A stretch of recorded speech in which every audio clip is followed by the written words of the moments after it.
It's nothing but chick lit. It's nothing but chick fiction. It's just romantasy. Nothing for guys to read. Nothing. Who the f has enough time to read this many books? I don't think I've actually read a full book since like high school. Within these pages in some of these books is enough to ruin a bitch. Femoid Gooner Mafia, and they have a stranglehold on these books. I don't care if she's a 10. If I see MGMF or any books of that ilk in her shelf in her bedroom, I'm gone. Smut femcel Gooner novels. Complete slop. If you go to any bookstore, you'll see the section. I mean, it's impossible to miss. I've been reading romance since I could steal them from my grandma when I was like 8 or 9, like the old Harlequins and Joanna Lindsay's. I have been reading romance books probably my whole life, but definitely since I was a teenager. And it would always find me in my eras where I just needed more hope or, you know, a happily ever after or anything positive. Romance books would just sort of be a way for me to fall back asleep or calm down in the middle of chaos, and they just gave me a lot of comfort. My favorite genre is dystopian. Fantasy, romantasy too. But I like more, the book can't be all romance. I read everything. I am not kidding. I read fiction, nonfiction, cookbooks, craft books, every genre of fiction under the sun. Really like realistic fiction. Favorite genre keeps changing. It's both horror and fantasy and science fiction. What do I estimate the gender breakdown of my customer base is?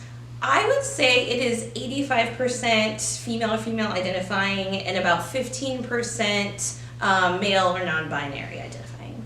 Probably, 80% female. A lot of the girls enjoy the romance books. Girls, there's been a huge rise in the romance genre. Students that identify as girls and students that identify as non-binary tend to read more novels and larger novels. A lot of them like realistic fiction. They will go for the romance novels.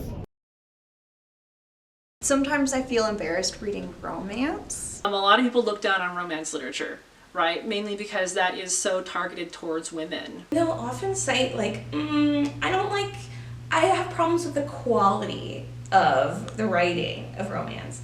And that is so outdated and so just like, first of all, it is such a talent to keep tension in a story when everybody knows how it ends. It is what's keeping the lights on the publishing industry today, and usually has more complexity, more nuance, and more thought put into it than most people realize. It's usually not about romance or the books or the genre or the readers. It's usually about like their comfortability, like celebrating something that's usually like female, like women centered and centered on like the female gaze of like pleasure and love. They want a safe way to explore that, and I think romance books is a great way to do that.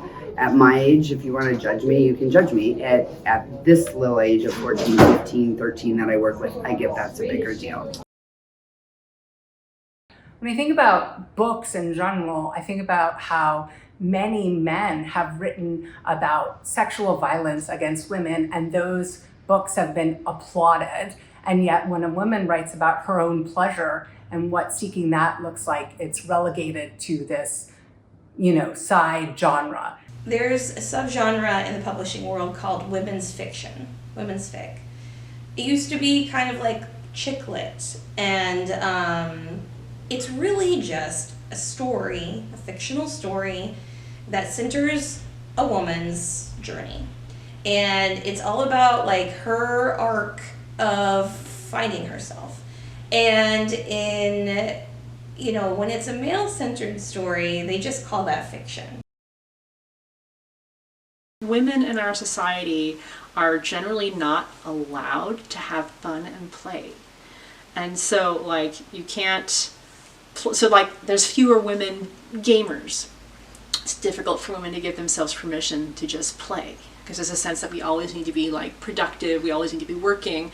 And with reading, I have noticed, just broadly speaking, that most women feel that if they're going to read something, it needs to be improving in some way. It needs to be like high art or something educational, something that's going to be enriching, instead of fun, and not seeing the value of having the kind of respite from the world that reading something fun, cozy, nourishing, a distraction and escape, how that has value too.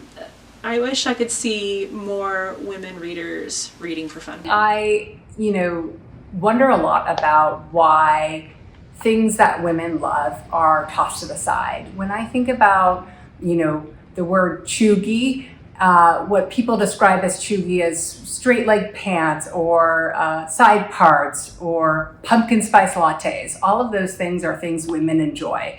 It doesn't matter what other people think, and if I get joy out of it, it's worth reading. I think by people claiming their, maybe female women-centered passions and things like that, and just being a little more unapologetic and taking up space.